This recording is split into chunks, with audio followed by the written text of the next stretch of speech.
karibuni sana katika tafakari ya neno la Mungu. Ni Dominika ya 18 ya mwaka A wa kanisa. Katika Dominika hii somo la kwanza ni la kitabu cha nabii Isaya, sura ya 55 aya ya kwanza hadi aya ya 3. Somo la pili ni la waraka wa Mtume Paulo kwa Warumi, sura ya 8 aya ya 35 na aya ya 37 hadi aya ya 39. Na somo la tatu ni la Injili takatifu ilivyoandikwa na mwinjili Mathayo, sura ya 14 aya ya 13 hadi aya ya 21. Tusikilize Injili takatifu. Yesu aliposikia hayo, aliondoka huko katika chombo, akaenda mahali pasipo watu, faragani. Na makutano waliposikia, walimfuata kwa miguu kutoka mijini mwao. Yesu akatoka, akaona mkutano mkuu, akawahurumia, akawaponya wagonjwa wao. Hata kulipokuwa jioni, wanafunzi wake walimwendea wakasema, mahali hapa ni nyika tupu, na saa imekwisha pita. Waage makutano waende zao vijijini, wakajinunulie vyakula. Yesu akawaambia, hawana haja ya kwenda zao, wapeni ninyi kula. Wakamwambia, hatuna kitu hapa ila mikate 5 na samaki 2. Akasema, nileteeni hapa. Akawaagiza makutano waketi katika majani, akaitwaa ile mikate 5 na wale samaki 2, akatazama juu mbinguni, akabariki, akaimega ile mikate, akawapa wanafunzi, wanafunzi wakawapa mkutano. Wakala wote wakashiba, wakayaokota masazo ya vipande vya mikate, vikapu 12 vimejaa. Nao waliokula walikuwa wanaume wapata 5,000 bila wanawake na watoto. Injili ya Bwana. Ndugu zangu katika Kristo, katika Dominika hii ya 18 kwa masomo haya ya Dominika hii ya 18 mwaka A wa kanisa, ndugu zangu, tunakumbushwa na tunapata mfano bora zaidi katika maisha yetu ya kibinadamu, tukifuata sifa za Mwenyezi Mungu. Mwenyezi Mungu tunaona sifa yake ya upendo, sifa yake ya huruma na sifa yake ya ukarimu katika safari ya maisha ya mwanadamu. Hata wana wa Israeli waliweza kuupata upendo, huruma na ukarimu wa Mwenyezi Mungu katika safari yao kutoka kule utumwani Misri kwenda katika nchi ya ahadi. Hivyo wapendwa, ni wajibu wetu pia kuweza kuziishi hizi sifa za Mwenyezi Mungu katika maisha yetu na wanadamu wenzetu. Upendo wa kweli, upendo usio na unafiki ndani yake. Kuwa na huruma, kuwa na msamaha kwa wanadamu wenzetu pale ambapo wanatukosea, na hata pale ambapo nasi tunawakosea, kuwa wepesi wa kuweza kuomba msamaha. Hiyo ni fadhila unyenyekevu. Na vile vile kuwa wakarimu kwa ndugu zetu, kwa sababu nasi katika maisha yetu hakuna aliye mkamilifu. Hivyo kuna wakati tunahitaji kuhudumiwa na kuna wakati tunahitaji pia kuhudumia. Tunapaswa kuhudumia wenzetu kwa upendo. Kristo anatuonyesha mfano halisi katika somo la Injili takatifu.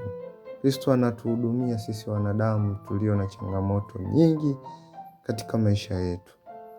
Kristo anatuhudumia kwa upendo. Kristo anatuhudumia kwa ukarimu. Hana uchoyo. Na anapotuhudumia anajitoa bila kujibakiza. Na anapojitoa anajitoa huku akiwa na huruma kwetu. Basi nasi tunapohudumia wenzetu, tuwahudumie huku tukiwa hatuna kinyongo. Tuwahudumie huku tukiwa tumejawa na upendo bila unafiki wowote. Tuwahudumie kweli katika hali ya ukarimu, tukionyesha dhati kwamba tunawapenda na tunatamani hawa ndugu wanaohitaji waweze kunufaika kutokana na hiki ambacho tunawasaidia. Haya yote tunajifunza kwa Kristo. Haya yote tunajifunza namna ambavyo Mwenyezi Mungu kwa upendo wake amejifunua kwetu, hata akamtoa mwanae wa pekee aweze kuteseka, kufa msalabani, na ufufuko wake uweze kutupatia ushindi kutoka katika hali ya utumwa wa dhambi. Hivyo ndugu zangu, upendo na huruma na ukarimu wa Mwenyezi Mungu unazidi kudhihirisha kwamba Mwenyezi Mungu hatuachi peke yetu. Mwenyezi Mungu hatuachi peke yetu, na daima siku zote sifa hizi za Mwenyezi Mungu zinachukua nafasi ya kwanza, bila kufikiria kwamba sisi wanadamu tumemkosea mara nyingi, tumekuwa wakosefu, tunajiweka mbali na yeye, lakini yeye daima siku zote ni mwaminifu kwetu na hatuachi kamwe. Na kudhihirisha kwamba hatuachi, maana yake mpaka hata hapa sasa hivi ninavyodiriki kuongea hivi, ninaongea hivi kwa sababu nina uhai. Ninaongea hivi kwa sababu si mfu.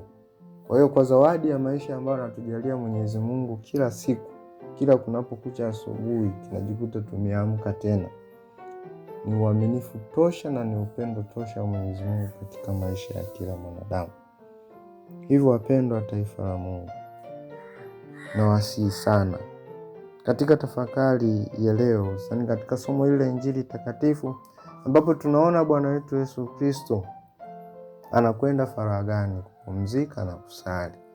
Lakini kwa kuwa makutano wanajua wapi alikoelekea, wanamfuata, huku wakibeba matatizo yao, huku wakibeba wagonjwa, huku wakibeba shida mbalimbali, wakiamini kwamba watakapomfuata Kristo ataweza kuwatatulia. Lakini hawa wanaomfuata wapo makundi tofauti tofauti, na kweli wengine kwa imani bado wanabaki naye, lakini wengine ambao wamepungukiwa imani, wamepeleka tu shida zao, baada ya kutatuliwa wanaendelea na mambo yao mengine tena bila kufuata kile ambacho Kristo anawafundisha. Haya yote ni magugu na ngano, vinakuwa pamoja. Hivyo ndugu zangu, Kristo anawaonea huruma makutano kutokana na hali walionayo. Lakini licha ya kwamba anaonyesha kwa shughuli alizozifanya, inaonyesha kwamba kuna uchovu, lakini Kristo hachoki. Upendo, huruma na ukarimu vinachukua nafasi ya kwanza kwake katika kuwahudumia hawa waliowahitaji. Hivyo ndugu zangu, katika huruma tunaona Yesu hachoki kuwasaidia watu, hasahau mahangaiko yetu ya maisha. Tazama, Bwana wetu Yesu Kristo anazitazama familia zetu. Katika familia zetu kuna changamoto mbalimbali. Kuna wakati mwingine tunaishi kwa furaha, lakini wakati mwingi zaidi tunaishi katika machungu. Changamoto zetu kiafya, changamoto zetu katika familia, katika jamii, na wakati nyakati ngumu tunazozipitia kama vile msongo wa mawazo, maumivu, dhuluma, rushwa, mmomonyoko wa maadili kwa watoto, vijana na hata wakati mwingine wazee. Haya yote wakati mwingine kutokana na utandawazi uliopo, badala ya kupiaisha maisha yetu katika njia iliyo njema, tunabaki kugeuka na kuweza kuanguka katika hali ya dhambi zaidi. Lakini bado Kristo anatuhurumia, na anapotuhurumia anatukumbusha nasi kuweza kuwasamehe wenzetu na kuweza kuona kwamba sisi mbele ya Mungu si kitu, bali unyenyekevu wetu ndio tiba sahihi ya kuweza kutusaidia tuweze kuishi vema na kuweza kubadilika kutoka katika hali ya dhambi. Hivyo tutegemee huruma yake Mwenyezi Mungu, na daima siku zote ni wajibu wetu pia kuiishi kwa wenzetu. Vile vile tunaona Bwana wetu Yesu Kristo, kidogo kinachotolewa anakibariki na kunaongezeka zaidi. Yote hiyo ndugu zangu, kwa hichi Kristo alichokifanya katika kubariki ile mikate 5 na samaki 2, kunatufundisha sisi ndugu zangu tuwe na moyo wa shukrani. Tuwe na moyo wa shukrani, tusiwe wachoyo hata kwa kidogo tulicho nacho. Pale ambapo tunasaidia watu wengine kinabarikiwa zaidi. Tusiwe wachoyo hata kwa kile kidogo tulicho nacho. Kuna mwingine hana kabisa. Basi tuchukue hali ya ukarimu kuweza kugawana ili wenzetu nao pia wapate, lakini tumejawa na ubinafsi. Kwa hiyo tunapokuwa na moyo wa shukrani na utayari wa kuthamini vile tulivyokabidhiwa, ndugu zangu, tunapata baraka zaidi kutoka kwa Mungu. Tuwe watu wa shukrani zaidi na si watu wa kulalamika kila wakati. Yaani lawama ndo zimetujaa kuliko shukrani. Kwa wapendwa taifa la Mungu, kitendo hiki ambacho wanafunzi wamekifanya kwa kusema kwamba tuna mikate 5 na samaki 2 tu, kimekuwa kitendo cha baraka kwao. Hata watu wale ambao walikuwa wanaelezwa kwamba warudi vijijini wakaweza kutafuta chakula, wanapata chakula cha kutosha na hata kinabaki. Na katika kubaki ndiko ambako tunapata fundisho la Ekaristi Takatifu. Tunaona kwa sakramenti ya Ekaristi Takatifu ambayo hapa pia Kristo anaonyesha kitu alichokianzisha. Tunaona upendo na ukarimu wa Kimungu. Na katika hivi vikapu 12 vilivyobaki, hivi vinaonyesha utimilifu kiteolojia. Tukumbuke kuna mitume 12, makabila 12 ya Israeli. Hivyo kwa mitume 12 manake kila mtume anakabidhiwa kikapu kimoja kwenda kusambaza upendo na ukarimu huu kwa mataifa. Hivyo ni wajibu wa kila mmoja mbatizwa kuweza kutimiza wajibu huu. Tunaposhiriki katika sakramenti ya Ekaristi Takatifu, manake tunakumbushwa wajibu wetu wa kuweza kusambaza upendo na ukarimu kwa wenzetu. Kuishi vizuri na wenzetu ili daima siku zote tupate baraka na mafanikio katika kuishi kwetu.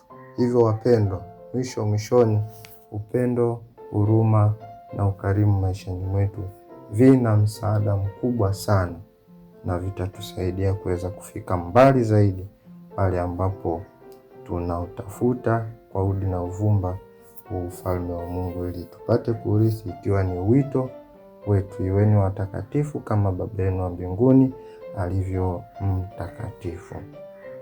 Awabariki na kuwalinda Mungu Mwenyezi, Baba na Mwana na Roho Mtakatifu. Amina.